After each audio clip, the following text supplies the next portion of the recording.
একজন ডাক্তার তো আছেন, নাম হলো কি ডক্টর ইউনূস। উনি পশুর ডাক্তার না মাছের ডাক্তার না গরুর ডাক্তার না বাংলাদেশে মানুষের সর্বনাশের ডাক্তার?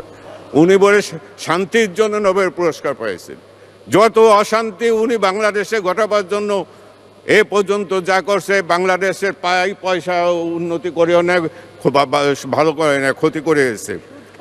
হ্যাঁ, সুদ খাইছে, সুদখোর, একজন ঘুষখোর। আজকে আমি অর্থমন্ত্রীকে বলবো, অর্থমন্ত্রী নেই এখানে আছেন, আপনাকে বলবো উনি যে $100 মিলিয়ন ক্লিন্টন ফাউন্ডেশনে দিয়েছে, ওই টাকা উনি কোথার থেকে দিল এটা আপনি তদন্ত করেন। এই টাকা মানি লন্ডারিং টাকা, বিশ্বব্যাংকের কাছে ও কেনা, ও বিক্রি এবং ইরানির সাথে ষড়যন্ত্র করে, আর আমাদের দেশে কিছু বিএনপি নেতা তাদের সাথে ষড়যন্ত্র করেছে এই পদ্মা সেতু